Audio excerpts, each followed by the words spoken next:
udah digital minimal ya, walaupun belum pakai DLMS, efeknya kan digital. Terus yang kedua, yang nggak mungkin dipungkiri, organ tunggal, organnya digital, ya kan? Nah, terus yang kedua, sekarang sumber daya, sumber candu dayanya perangkat elektronik itu mayoritas udah SMPS atau switching. Walaupun powernya masih trafo, tapi kebanyakan yang lain itu udah switching. Kayak contoh, ya kayak DLMS, switching, mixer pun kebanyakan udah switching kan. Nah, di switching itu sendiri banyak ada kapasitor kopel atau apa filternya itu kan yang terhubung ke listrik. Nah, banyak kebocoran listrik dari situ. Sedangkan IC yang ada di dalam perangkat digital ini untuk bekerja itu butuh voltase kecil banget. Ada yang 3,3, mungkin pernah lebih tahu tuh servis kan. Ada tegangan cuma 3,3, 5 volt. Sedangkan grounding kita bocor bisa sampai 50 volt. Mungkin di saat itu nggak langsung berefek. Nggak langsung efek fatalnya nggak begitu. Nah, tapi nanti jangka waktu sekian lama pasti rusak.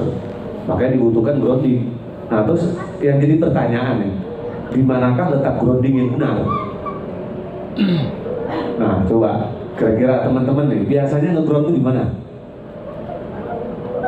Jawab di tanah pasti, Mas. Iya, kalau ke tanah pasti. Ada yang naruh dalam pot. Saya pernah lihat naruh apa namanya air di dalam botol gini, masukin ke tanah, terus dicalupin grounding. Saya pernah lihat tuh. Nah, mungkin teman-teman di sini mungkin pengalamannya lah.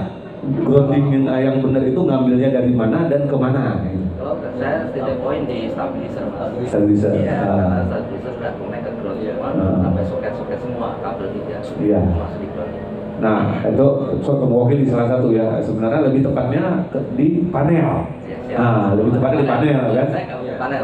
Karena sumber listrik yang kita pakai itu panel gitu kan. Kalau nggak pakai panel mungkin cara itu tadi dari sumber lah istilahnya, dari sumbernya. Nah, terus harus dikemanakan? Ya dikebumikan ke tanah gitu. Nggak boleh ya dalam pot bunga itu nggak ada gunanya. Karena listrik PLN kita ini titik netral itu kan di bumi.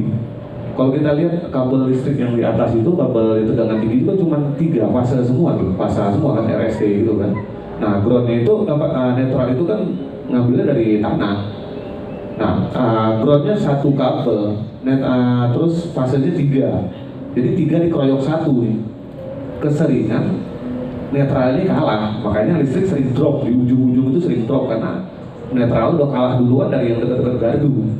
Makanya kita dibantu tuh dengan grounding.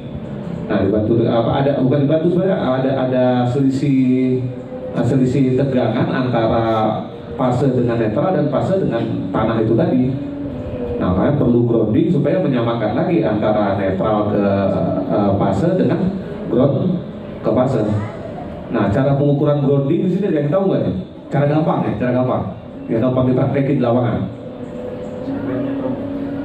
Conteknya terus ya. Nah, terus ada lain mungkin yang lebih akurat gitu.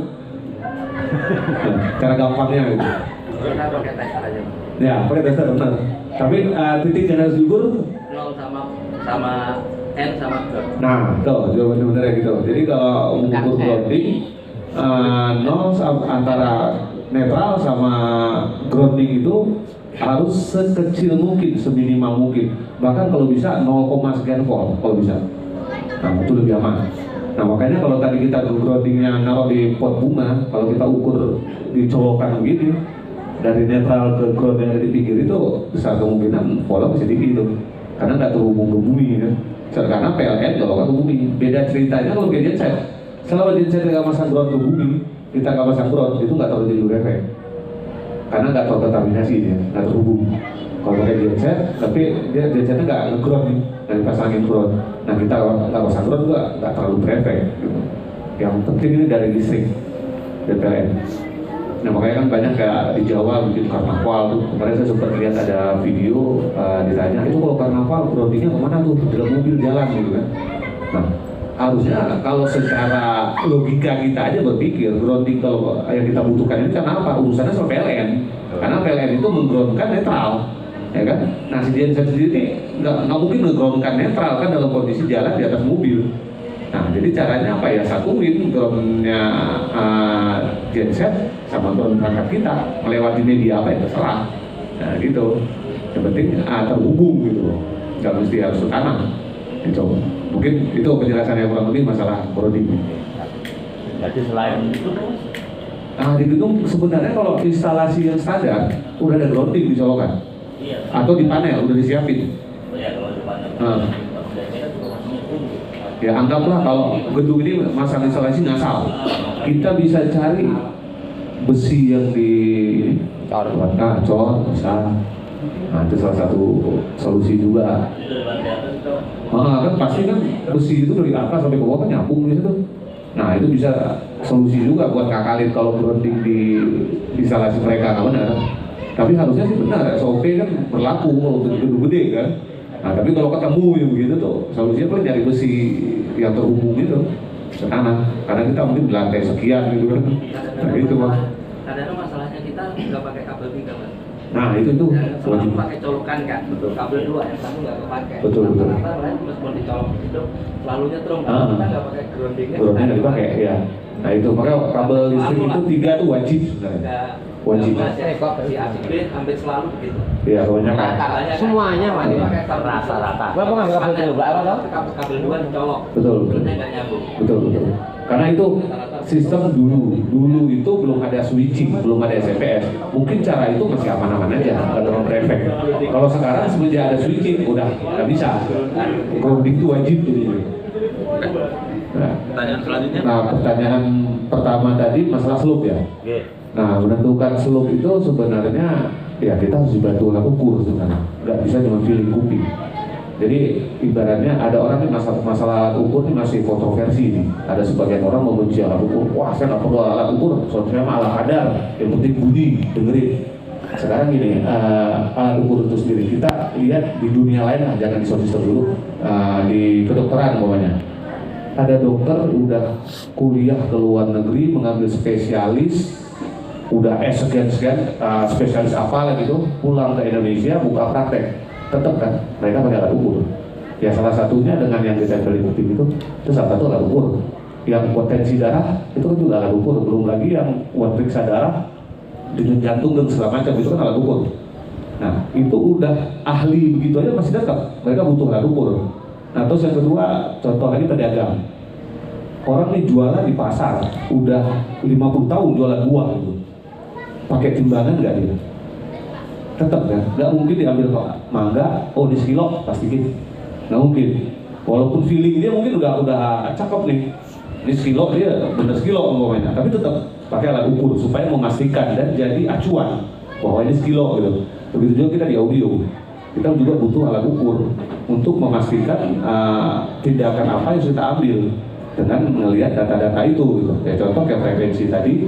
Ada respon frekuensi yang nyelonong, yang kurang, dengan ada alat yang kurang kelihatan.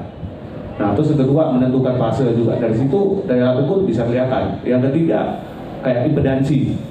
Nah itu jadi acuan juga kita nyeting manajemen itu impedansi itu jadi acuan. Karena kalau overlapping, contohnya overlapping dalam arti kata ngelewatin batas impedansinya dia. Contoh di subwoofer. Kalau kita ukur nanti ada frekuensi tertentu yang nilai impedansinya tinggi. Nah kalau kita mengabaikan itu, tetap umpamanya itu sub kita itu mampu cuman sampai di 60. Setelah 60, di bawah 60 itu respon impedansinya tinggi. Kita paksain turun ke 40 umpamanya. Itu di saat lewatin impedansi tinggi itu speaker cuma bergerak, nggak ada suara. Yang mengakibatkan panas echo itu. Kalau panas makanya kenapa sering speaker ngebul, Tak tung sepul terbakar atau daunnya robek.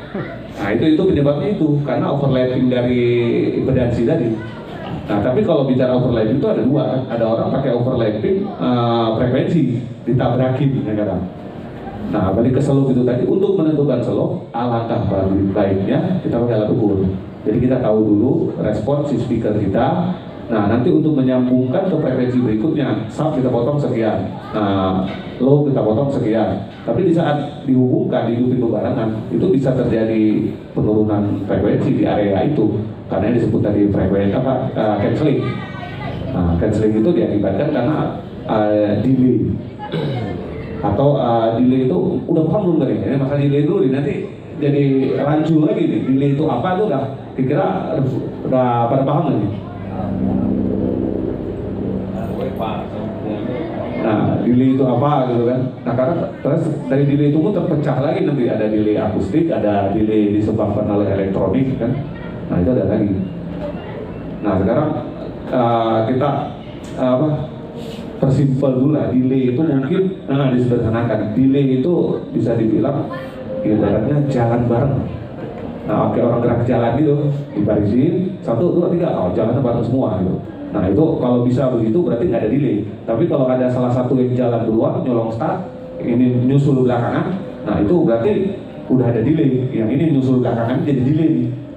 Nah, terus yang mana yang harus di delay? Kalau udah begitu gitu. Ini nyolong start ini tarik mundur dulu ya, biar bareng sama yang lain. Nah, gitu, kurang lebihnya begitu di audio. Nah, mungkin masalah slope tadi udah kurang lebihnya begitu tuh. Kita buat menentukan kalau bisa ada analisa gitu. Ini Mas, maaf, sampean bilang ya sing paling pas emang bener. Yang paling pas itu pakai alat ukur. Nah, tapi mohon maaf mungkin dari teman-teman ini tidak semuanya punya alat ukur. Mungkin ada cara lain yang lebih sederhana. Oh, ini mungkin monggo begitulah, kuping atau kuping itu telinga atau gimana gitu. Itu kembali monggo. tata letak. Iya, enggak sih, itu nyambungin frekuensi. Kalau tetap berbalik lagi harus alat ukur. Cuma ada alat ukur yang sederhana, yang pasti teman-teman pada punya. HP. Pasti semua punya HP, nggak mungkin nggak punya HP kan. Di Android itu atau di Apple kita bisa download namanya generator audio. Apa? Generator audio. Nah, dan yang kedua SPL meter, aplikasi dua itu yang kita butuhin. Nah, kalau di Android saya pakai Audio Tools, itu berbayar sih 100 ribuan. Itu agak komplit tuh, di situ udah ada SPL meter, ada analisa RWA-nya, ada sine wave dan macam-macam lah. Nah, jadi untuk menentukan cross point tadi, slope cross point. Nah, kita umpamanya mau motong frekuensi antara sub ke low gitu. Nah, biasanya pakai di berapa tuh? Subnya atasnya dipotong di berapa? LVF-nya berapa? Di berapa?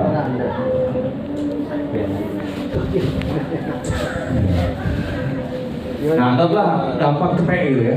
Kita anggap cepet. Nah, makin tinggi slope itu kan makin curang pemotongannya. Nah, makin curam otomatis sisa frekuensi yang setelah kita potong itu kan makin hilang, ya kan? Nah, mayoritas kan banyak yang pakai itu sekitar 24 dB per oktav, kebanyakan tuh 24 dB. Ya, jadi seluruhnya bebas sih, mau bisa pakai Basel atau Butterwood atau satu lagi relay. Nah, emang semua slope ini punya karakteristik. Itu panjang nanti kalau kita bahas masalah teori lagi jadinya kan. Nah, jadi cara pengukurannya, ambil di generator audio, ambil frekuensi yang mau kita jadi acuan. Umpamanya kita potong di cepet nih, bunyikan frekuensi cepet itu. Nah, setelah bunyi, aktifkan SPL meter di titik yang sama yang dibedain. Bunyiin sub, bunyiin low secara berbarengan. Dengan catatan tadi low-nya juga dipotong di cepet bawahnya kan. Nah, jadi saat dibunyikan berbarengan, otomatis kan dia titik potongan di cepet. Nah, coba buka pelan-pelan. Subnya atau low-nya itu di berbarengan, nanti lihat SPL-nya naik atau turun. Nah, kalau sampai SPL-nya turun di titik itu berarti itu ada terjadi canceling. Nah, kita cari di situ slope mana yang cocok untuk menyambungin frekuensi alat kita tadi, karena nggak ada acuan. Setiap speaker pasti gitu, nggak ada acuan itu. Nah, jadi makanya butuhnya lagu pun di situ. Nah, kita mungkin coba di sound ini cocok slope sekian, pindah ke sound sana belum tentu. Nah, makanya nggak ada patokan. Jadi cara mudahnya begitu, dengan generator audio dihidupkan di frekuensi yang mau dipotong. Nah, terus pakai SPL meter untuk mengukur perubahan SPL-nya tadi. Kalau begitu kita buka low-nya kita hidupin. Begitu kita buka sub, begitu dia akan pelan-pelan. Nanti di frekuensi itu di SPL meter kelihatan. Kalau dia sampai sempat turun, Nah itu berarti nggak cocok di situ. Nah setelah levelnya dibikin sama, nah sambil dicari itu cocoknya slope-nya di berapa, lihat SPL tertinggi. Nah berarti di situ udah matchingnya di situ gitu. Itu cara gampangnya kalau nggak mau pakai analyzer gitu. Nah mungkin kalau itu bisa dipraktekin masing-masing karena nggak mungkin nggak punya HP kan. Nah, itu bisa dipraktekin. Nah terus tadi pertanyaan kedua tadi titik potong cross apa boleh sampai overlap? Kalau titik cross tadi itu overlap ada dua, saya bilang tadi overlap satu, overlap impedance itu bahaya kalau itu bisa merusak. Overlapping kedua, overlapping frekuensinya. Kita mau bikin overlap itu sah-sah aja, cuman lebih sulit nanti mengatur supaya antara sub sama low. Tadi kita overlapping, subnya kita potong 125, low-nya kita turunin di 100, kan ada overlapping antara cepet sama 125 ya. Nah untuk menentukan delay antara di titik potong itu yang lebih sulit.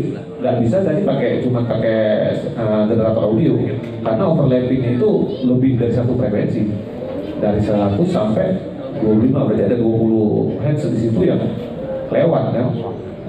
Jadi ada kemungkinan besar nanti canceling di situ kalau delay-nya itu nggak tepat antara kedua komponen itu.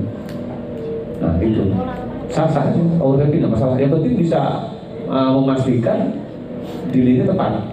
Itu bisa boosting malah. Jadi di area yang tertumpuk tadi itu bisa boosting malah kalau di overlapping kalau delay-nya tepat. Gitu. Nah, baik itu bilang yang penting enak. Nah ini satu lagi jadi acuan.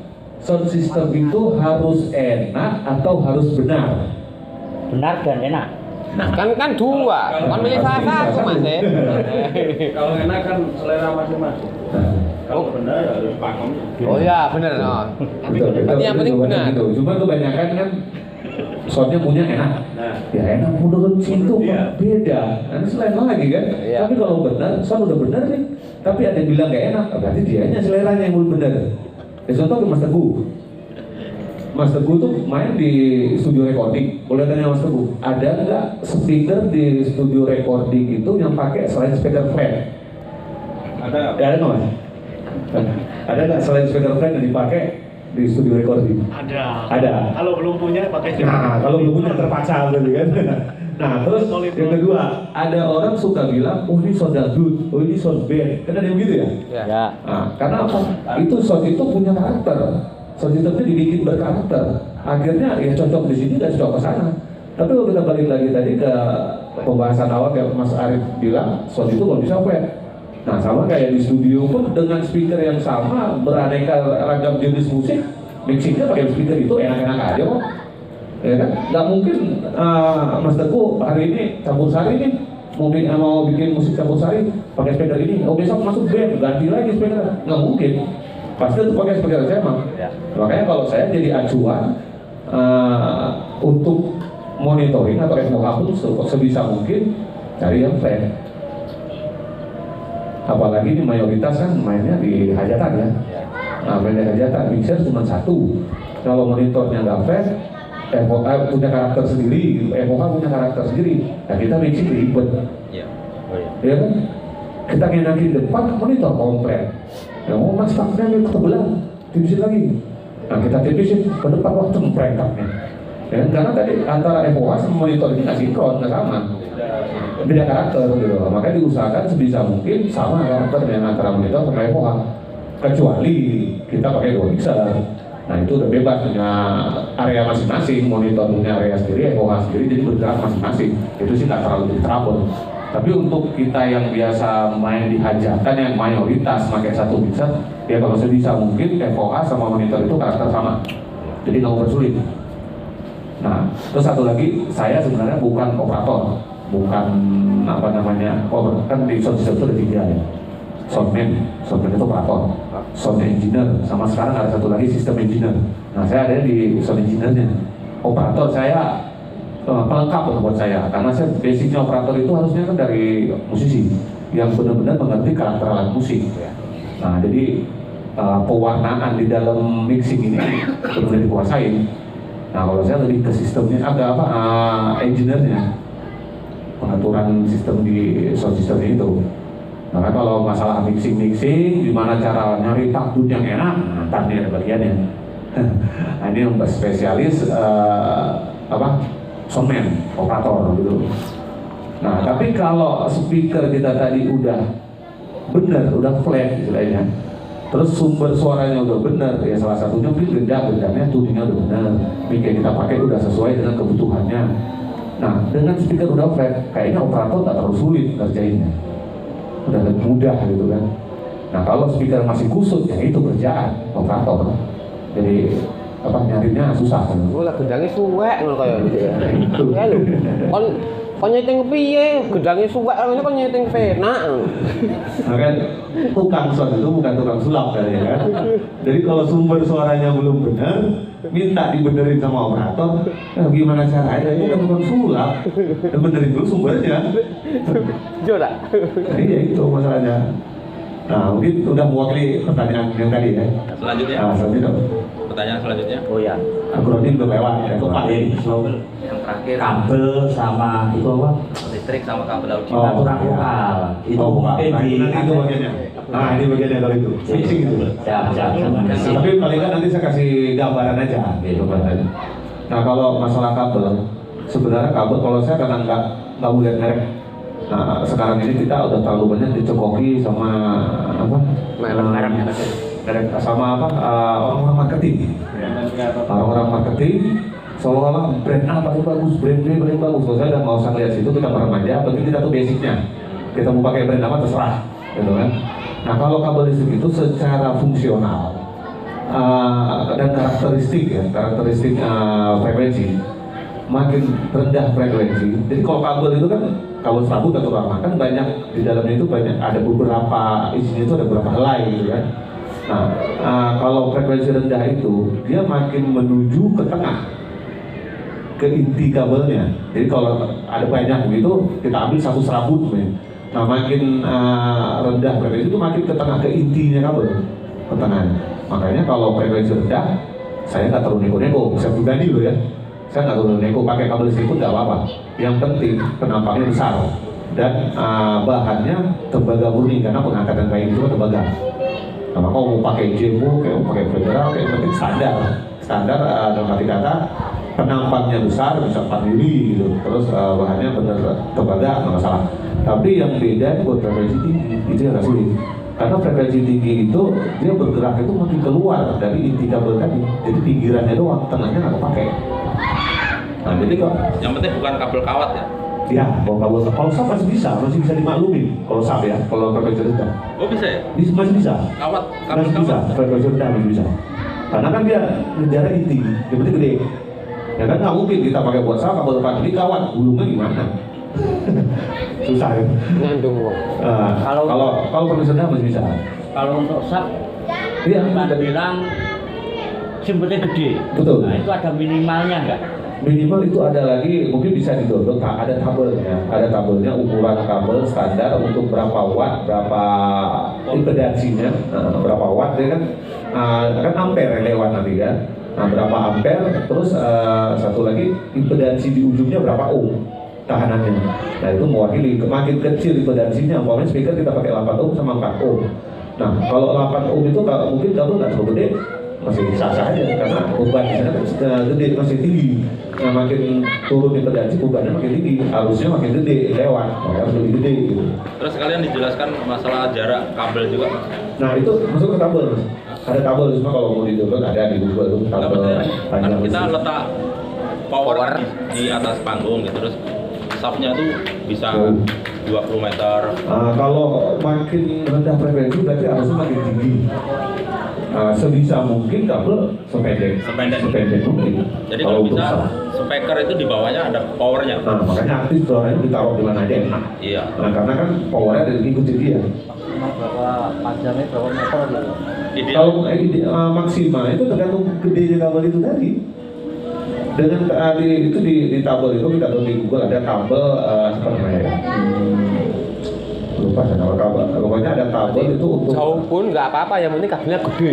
Nah, jauh nggak masalah, ada gede. Di situ ada di tabel itu dijelasin dengan kabel 4 mili. Ya.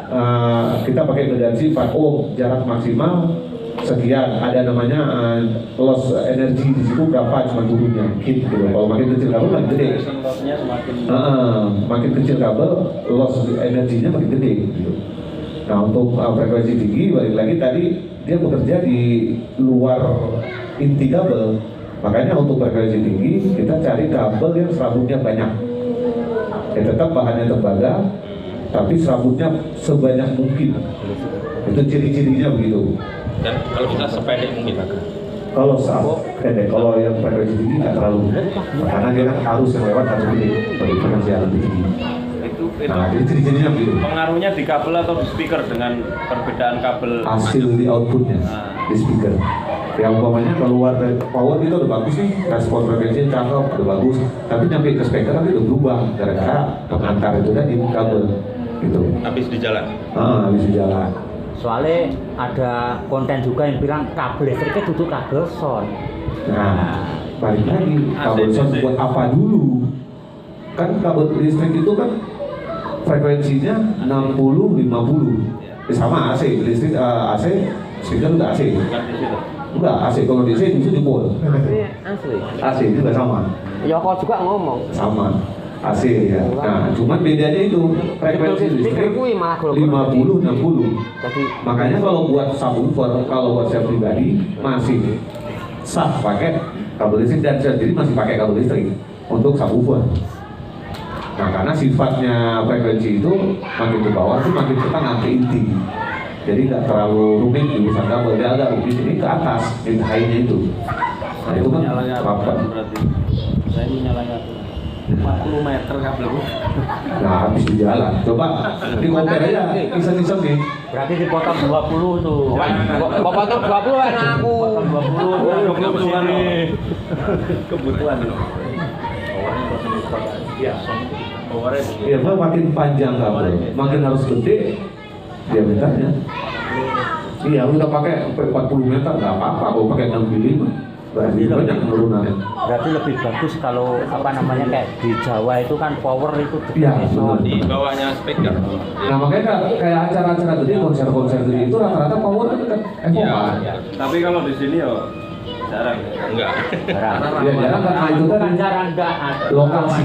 Rawan ada kopi tumpah. Nah, yang kedua lokasi. Iya. Acara dalam tenda, speakernya di luar tenda sama taruhnya kan. Kalau power ditaruh di sana ada anak kecil muter-muter Penting Pak, diangkat nih gua. Diangkat ra ngerti repot. Tahu-tahu warna muni, nomornya hilang. Kayak tangga aku mulai gensetnya akine hilang.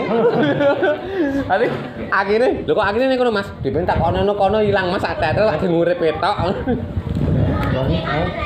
Nah, udah itu kan udah terjawab berarti masalah kalau ya.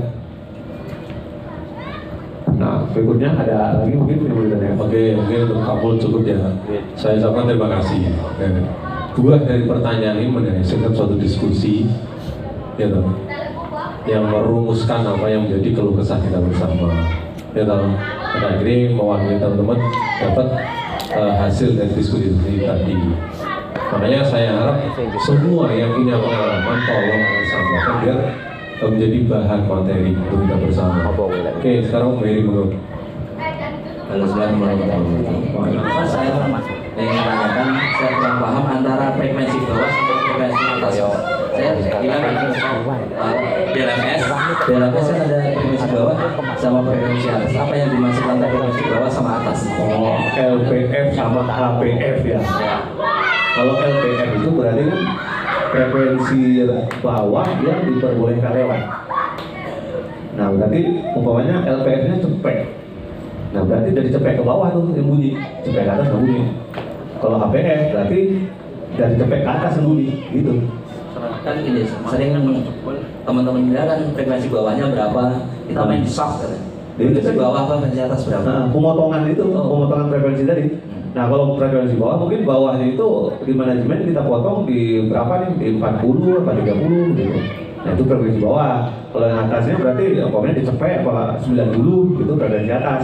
Nah untuk jadi acuan itu tadi balik lagi kita butuh alat ukur untuk mengukur impedansi speaker di dalam box. Nah untuk menentukan titik potong itu, saya sendiri dulu sempat mengabaikan frekuensi bawah itu. Saya pikir dulu ya kalau kita potong di 40, wah ntar gue hilang, ya kan? Saya juga sendiri dulu pernah berasumsi begitu. Nah jadi saya motong frekuensi bawah itu cuma di 25 atau 30. Sedangkan Operator yang sebenarnya impedansi sampai segitu saya ukur, main potong aja. Jadi suatu ketika ada acara, waktu itu saya ada acara, ada di Persik, tentang kamunya di Persik, dia bawa musik DJ. Ada apa dia pakai file, musiknya agak DJ itu ngebeat. Nah di saat subwoofer kencang-kencangnya beberapa kali itu speaker sampai beletak gitu. Wah PR nih, ya kan? Nah pulang saya ngulik, coba saya terapin dengan cara mengukur impedansi. Ternyata begitu saya ukur, subwoofer saya itu mampu di frekuensi 40. Nggak sampai 30, akhirnya potong bawahnya naik ke 40. Nah yang satu lagi belum saya potong subnya. Saya coba dengan musik yang sama, saya bilang beda banget. Yang satu ini mungkin yang pernah dengar speaker sub yang mahal itu, yang merek terkenal itu, begitu keluar tuh kayaknya nggak ada butut habis. Nah begitulah kurang lebihnya. Tapi kalau yang kita nggak potong, itu masih ada ngegulungnya sisanya. Karena apa? Speaker bergerak tapi nggak ada suara. Nah itu kalau nggak tepat pemotongannya di situ. Cara termudahnya itu kalau vokal udah masuk ke low atau pasti nggak enak. Itu aja. Ya, cara termudahnya. Ya kalau itu kan balik lagi ke W-nya berapa banyak. Biasanya main tuh sih. Ya kalau W kan kayak gini otomatis atasnya juga pasti turun, bisa sampai di cepean. Makanya kalau mixing live itu keseringan kan sub diambil dari out untuk mencegah hal-hal begitu gitu. Iya. Makanya kalau yang ngambil sub dari LR mungkin ketemu mic yang rada gebuk-gebuk itu masuk ke sub. Iya. Walaupun di low kan kadang masih suka tembus. Makanya seringan live kan pakai out dan out sub. Out kan ditutup bisa gitu. Mempermudah. Apa itu? Oke, Mas Adi tadi sedikit menjawab mungkin bahasa yang sering kita dengar teman-teman itu gulung tadi. Jadi ini sub sing gulung tadi. Iya, betul. Sub yang keluar suara melulu tadi mungkin respon salah pemotongan ke frekuensinya. Ya, oke teman-teman buat catatan ya. Jadi kadang menemukan sound kok sampai menggulung gitu. Betul. Mungkin terjadi seperti itu. Nah, mungkin nanti tinggal cari solusinya seperti apa, menentukan frekuensinya berapa dan sampai menggulung. Gitu ya. Betul. Oke, apakah sudah cukup teman-teman untuk kali ini? Subnya kebalik pasanya. Nah, masalah sub boleh pasang. Maksudnya antara sub sama sub atau sub sama atasnya? Sub sama sub, dia suaranya mundur atau? Kalau masalah maju mundur suara sebenarnya sih ada dua faktor. Suara itu frekuensi makin rendah itu makin omni. Diartikan omni itu menyebar kemana-mana. Menyebar kemana-mana, ke belakang, samping, semua ada. Makin rendah frekuensi itu makin begitu. Makanya ada orang kadang bilang, wah ini boxanya nih suara mundur. Sebenarnya bukan mundur, berarti boxan itu merespon frekuensi rendah. Makanya dia bisa muncul ke belakang. Makin tinggi frekuensi, makin lurus ke depan, makin bisa perlu diarahkan gitu kan. Nah kalau ada sistem nih, udah jadi sistem ya, ada jadi sistem suaranya enak di belakang, depan nggak enak. Nah itu banyak terjadi cancelling itu tadi, jalannya nggak bareng, delay-nya tuh nggak tepat antara komponen. Bisa juga terjadi suara berisik kita di depan speaker kenceng nih, sakit, tapi tidak mundur lah kok hilang suaranya baru berapa meter gitu, tinggal Twitter doang atau middle-nya udah nggak jelas. Nah itu akibatnya itu ada fase di situ nggak selaras. Kalau kita ada alat ukur kelihatan nanti dia patah-patah gitu. Nah makanya sekarang ada sistem baru yang sekarang FIR, mungkin pernah dengar FIR. Nah itu tujuan FIR itu tadi buat ngebenerin fase yang patah-patah tadi. Kalau di frekuensi mungkin kita buat nyamain frekuensi supaya fair kita pakai equalizer kan. Nah FIR itu equalizernya fase yang udah berputar, kalau fase itu bergeser derajat dia sekian derajat ya. Nah kita kembalikan ke 0 dengan FIR itu tadi. Nah maka sistem udah sekarang FIR. Nah, yang terakhir keluar ini update terakhir itu FIR. Bukan lagi dulu ya auto tuning itu dulu kan cuman memflatkan speaker frekuensi yang diratain. Kalau sekarang udah ada FIR meratakan fase. Nah kalau speaker fasenya udah selaras, dari depan speaker kita dengar enak, kita mundur pun tuh perubahannya sedikit banget. Nah, maka lari ke kayak line array contoh. Kalau disebut line array yang benar, di depan speaker kita dengar nyaman, nggak kencang, tapi di belakang itu tambah kencang. Ya kan? Coba dengerin tuh kalau ada acara-acara gede, ini konser-konser tuh yang udah pakai line array, udah tersistem. Itu biasa di depan speaker, itu suaranya adem, enak didengar nyaman. Tapi kita pakai di belakang pakai kencang. Nah itu selain fase tadi, arahnya juga benar, angle-nya, sudutnya gitu, dibenerin, fokusnya kemana gitu. Nah itu panjang lebar sih kalau dibahas itu. Ya, oke Mas, sedikit tadi udah ada jawaban yang sering kita alami. Ya, kadang yang sering jadi diskusi itu kok suara sub mundur. Ya tadi udah ada jawaban, terjadinya sub mundur itu karena punya alasan bahwasanya frekuensi rendah itu sifatnya gitu. Oke, seperti jarak tadi kan mungkin jawaban tadi ya, mungkin terjadi cancelling ya. Di depan speaker itu kenceng, mundur bisa ada soundnya yang hilang atau midnya hilang, itu terjadinya kan cancel nggak selaras, nggak jalan bareng. Itu cukup jawaban seperti itu ya. Nah kalau satu lagi lupa, ada delay di dalam manajemen. Delay itu sebenarnya ada dua. Delay yang terjadi akibat tata letak. Contoh speaker antara low sama high. High itu kan biasa pakai corong kan agak panjang. Nah sedangkan low-nya di depan nih. Nah ini tweeter posisi di belakang. Nah yang harus di delay harusnya mana tuh? Ya kan? Yang atas. Yang bawah. Karena dia kan duluan ada di depan. Maju duluan. Itu sering salah tuh. Malah yang Kan tweeter pakai corong, dia panjang ada di belakang. Nah sedangkan low-nya di depan tanpa corong nih. Ya kayak gini lah, ini kan ada corong atas 15-nya ada corong. Nah, dia di depan, Twitter di belakang. Harusnya ini diajak mundur, di delay supaya bareng sama Twitternya. Sejak garis, itu disebut delay akustik. Nah, Mengetahui aja gitu Pak. cara diukur lagi. Nah, kalau cara kedua tadi ya pakai itu tadi, pakai tune generator audio, generator audio. Cara sederhananya nggak ada. Nah, itu, sekarang kita mungkin susah ngedengerin. Tapi satu ada ke bawah. Susah. Pakai SPL meter sama generator audio. Kalau proporsinya pakai pasif gimana? Nah, kalau pasif itu kan ada permainan komponen di situ yang bisa bisa bikin pergeseran fase. Makanya kan kita kalau beli crossover pasif yang ada di pasaran, kita pasang di speaker kita untung-untungan, ya kan? Kadang cocok, kadang enggak. Kan itu tadi di situ kan ada hitungan lagi. Ini speaker mau dipotong di frekuensi berapa, terus boxnya model apa, posisi Twitter sama low-nya kayak apa. Nah, itu yang nanti ngakibatin cocok enggaknya di crossover itu. Makanya kalau ahli, misalnya yang udah ahli bikin crossover, pasti mereka minta speaker kita kirim ke dia. Dia bisa bikin disesuaikan dengan speaker kita. enggak mereknya apa gitu. Enggak, bukan speaker, udah jadi box. Oh, Kalau komponen, cuma kita gitu komponen juga nggak bisa mastiin bakalan bener. Karena setelah jadi box kan corong yang kita pakai yang ukuran apa, panjangnya berapa, itu kan jadi faktor. Itu jadi apa, menentukan crossover itu tadi.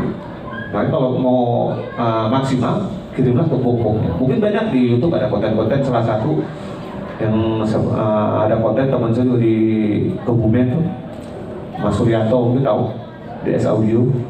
Itu dulu dia sama alumni dari apa namanya Solfegio dulu, ada sebelum zamannya Facebook dulu, itu ada web tempat ngumpul orang-orang belajar audio itu di Solfegio dulu. Nah salah satu itu ada Mas Suryanto, terus ada pernah dengar Ekondut 44 Malang gimana? Magelang ya, Magelang. Nah, 44 Ekondut itu juga sama alumni dari Solfegio itu. Terus ada lagi Avan Elektronik yang bikin power balap yang Avan. Nah itu sama dari situ ada lagi Hani, beberapa orang teman-teman dulu di situ. Yang bermedia. Yang biru kan? Bukan. Solfegio ada. Yang dulu ada Indra Bermawan. Oke, gitu ya teman-teman, mungkin bisa menjawab nanti selebihnya bisa kita praktekkan di rumah. Ya, sekaligus nanti ada waktu lain kita benahi pelan-pelan berkaitan dengan kekurangan tadi.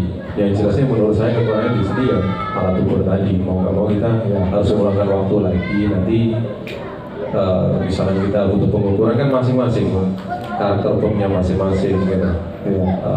Itu tadi Mas, banyak yang beranggapan wah saya sound murah nggak perlu alat ukur. Justru sebenarnya sound yang murah yang ala kadar ini yang sangat dibutuhkan alat ukur.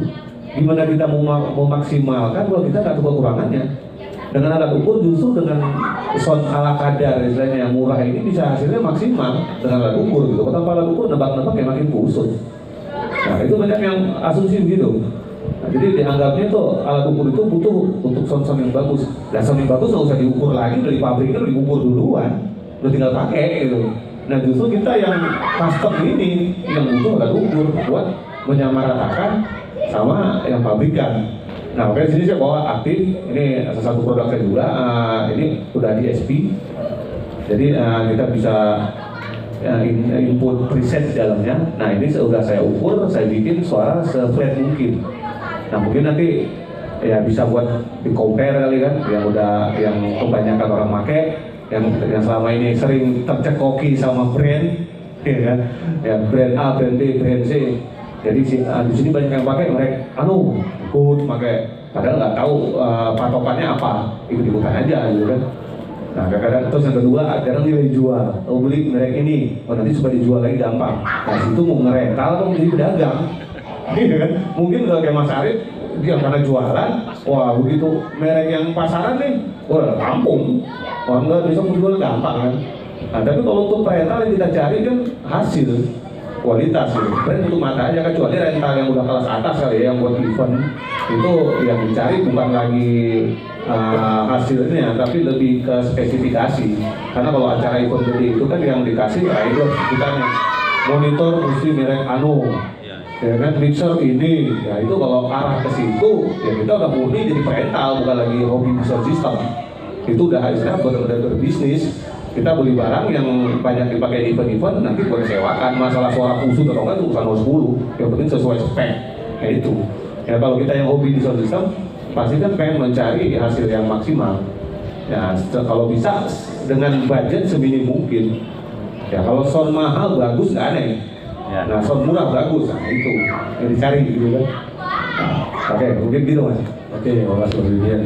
Oke, untuk sementara berkaitan dengan sistem tadi ya sudah dipahami namun teman-teman yang lain nanti Mas Nurul sedikit untuk menambahkan di mid high ini perlu di cross di high-nya aja atau semuanya, atau mungkin lebih bagusnya itu jika tambah di 10 liter gitu, itu lebih pokoknya kita dipotong di crossover semua atau salah satunya aja?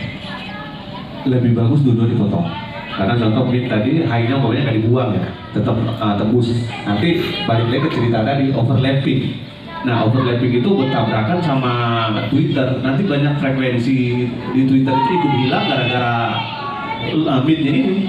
Nah karena delay itu tadi, kalau bareng sih bisa nge-boosting, nambah. Tapi kalau nggak bareng ada delay itu, apalagi kalau kita nggak pakai alat ukur, cuma nebak-nebak kan, ada frekuensi hilang, kita kan kuping nggak begitu sensitif dengerin kan.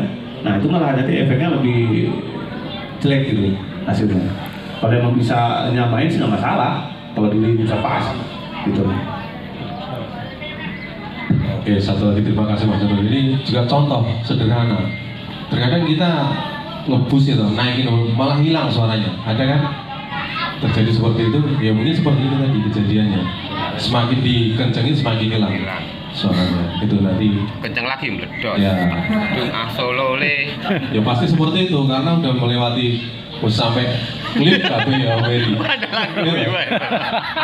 Ada yang ngirim video tuh sampai waduh, indikator LED itu udah belum merah belum. Iya belum. Ya mungkin lebih bagusnya ketika sesuai dengan alat kita tadi diukur pasti sedikit aja pasti enak. Ya. Cuma gini biar lebih enak itu berkaitan dengan cara meracik, menghasilkan suatu hasil yang bisa didengarkan dengan seksama. Gitu. Kita ke materi berikutnya. Nanti bisa dilanjut ke Mas Adi sekalian praktek nanti ya, biar sedikit banyak ya. Biar pembagian waktunya ada, kita kasih ruang ke Mas Teguh biar menghasilkan suara yang enak didengar. Ya, ini kan rata-rata operator. Monggo Mas Teguh, kita kasih waktu. Assalamualaikum warahmatullahi wabarakatuh. Mungkin lama